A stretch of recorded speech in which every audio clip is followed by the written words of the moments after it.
They had a name for the valley, but they spoke it only in whispers. We will never know exactly what that name was. We only know what it meant. It meant, "Do not enter." It meant, "This is where the great hunters live." It meant, "Those who go in do not come back." For more generations than anyone in the small clan could count, the valley had remained closed. Its mouth was marked by a low broken line of gray stones that had been laid down by some forgotten hand, a long time ago. None of them knew who had placed those stones there. They only remembered the rule: do not cross. But this had been a hard year. The dry season had refused to end. The waterholes that had given them life for as long as anyone could remember had cracked into pale dust. The herds had moved away to follow rains the small clan could no longer follow themselves. Every adult in the group had grown thinner. Their faces had grown harder. The line of stones at the mouth of the valley was no longer only a warning of death. It had also become the only door left. Among them was one man. He was not the strongest. He was not the fastest. He was simply the one who could not stand to wait any longer. We do not know his name. We do not know what sounds his clan used to call to him. We can only call him what he was: an early ancestor of our species, walking the African rift roughly 1.5 million years before any of us were born. In the first cold gray light of morning, he gathered his tools. A long wooden spear, its point blackened in the fire of the camp. A hand axe of chipped flint, the kind his people had been making for tens of thousands of years. A pouch of dry hide, tied at his hip with twisted plant fiber. A water bag, almost empty, hanging across his back. The others stood at the line of stones. They did not speak. There were no words for what was happening. Perhaps there were not yet enough words at all. They only watched him. He looked back once. And then he stepped across the line. The mist took him within 100 steps. He walked alone now, into a world where the only sound was his own breathing and the slap of his bare feet on damp earth. The valley floor rose out of the fog one detail at a time. A broken branch. A wet stone.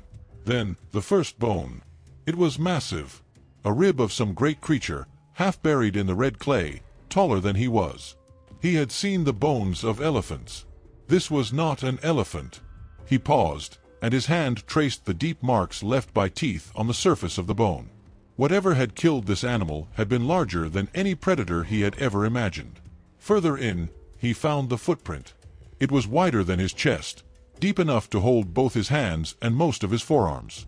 The mud at the bottom was still soft.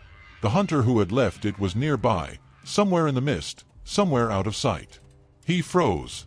He had grown up reading the language of fear. He knew, without seeing, that he was being watched. He pressed himself against the cold stone of a boulder and waited. A shape crossed the path ahead of him. Low, tawny, two long fangs catching the dim light. A saber-toothed cat, larger than any cat alive today, the kind of creature that stalked the early human world without rival. It did not see him. It moved on, and the mist swallowed it. He waited until his hands stopped shaking. Then he kept walking. The valley opened before him into something that was almost a graveyard. Hundreds of bones lay scattered across the mossy ground. Skulls broken open. Ribs splintered. He understood, at last, why no one ever came back. The valley had been killing for a long time. He understood, but he did not turn back.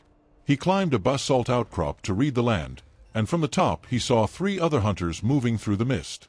He saw the territory of the great hyena, the territory of the scimitar cat, the territory of the saber-tooth.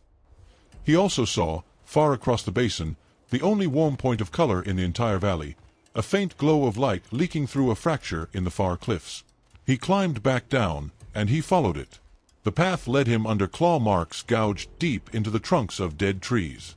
It led him past the heavy panting of the great hyena moving in the fog, close enough to smell, close enough to hear. He pressed himself between 2 boulders and made himself nothing at all, and the hyena passed without ever turning its head.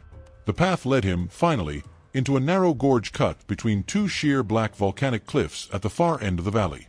The walls of the gorge were old, and the bones of older animals were embedded in them like writing in a language no one would ever read again.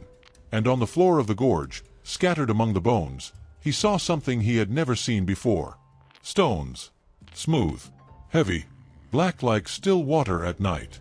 He picked one up. The edge cut his thumb when he tested it, and the blood welled before he had even felt the cut. He stood for a long time, looking at the stone in his palm. His own people knapped flint. They had worked gray rock into rough edges for as long as anyone in the world could remember. But this stone was a different thing. This stone could cut where their stones could only crush. He could not have known that morning that he was holding the first volcanic glass, obsidian, that his people would ever bring home. He could not have known that his discovery would help shape the next 500,000 years of human survival. He only knew that this was new, and that new is sometimes worth a journey through a place like this. He gathered as many of the stones as his pouch could hold. At the far end of the gorge he saw light. He pushed through a curtain of dry vines and found himself in a small cave. A spring rose from the stone floor, pooled into a clear basin of cold water, and disappeared into a crack in the wall. A single shaft of warm sunlight fell through a fracture in the cave roof, and the water glowed. He drank until he could drink no more. He filled his water bag.